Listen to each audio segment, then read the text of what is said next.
Pada saat saya selesai S1 pun, selain saya merasa punya kewajiban mengajarkan ilmu yang saya sudah punya, saya juga harus mandiri. Saya nggak mau bergantung pada orang. Untuk ilmu, saya mengajar di kampus waktu itu.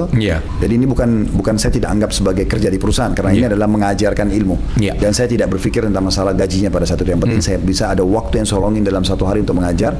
Sisi yang lain adalah saya coba tekunin mendalami ilmu-ilmu yang saya pikir dibutuhkan. Seperti saya kursus akuntansi, kursus mendalami bahasa Inggris, dan beberapa yang lainnya. Akhirnya saya coba kembangin usaha apa nih. Saya sempat dulu mau coba handphone.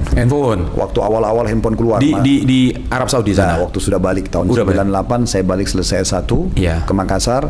Kebetulan orang tua saya juga, beliau pengusaha punya rumah sakit. Maka saya minta space sedikit dengan satu etalase saya jual handphone. Supaya saya tidak minta sama orang tua. Kan baru selesai S1 belum punya pendapatan. Beliau izinkan dan akhirnya berkembang. Dengan sederhana, saya cuma ke salah satu toko handphone yang partai yang besar. Kemudian saya beli yang saya mampu beberapa piece, kemudian saya coba jual dan keuntungan sekian dan berputar.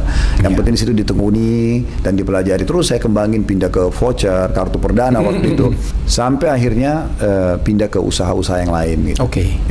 Dan sekitar tahun 2012 2011 saya pindah ke Jakarta. Dari situ saya mulai lihat kok Jakarta ini sebuah ibu kota jauh lebih besar.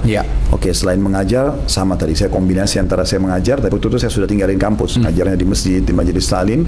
Ngajarin ilmu agama yang Allah kasih saya ini, kemudian juga saya sambil buka usaha. Usaha awalnya masih kecil-kecilan, coba bawa madu, buku-buku, gitu kan. Setiap pengajian, saya tidak merasa malu untuk menawarkan itu. Tidak merasa malu. Ini kata kunci yang paling penting.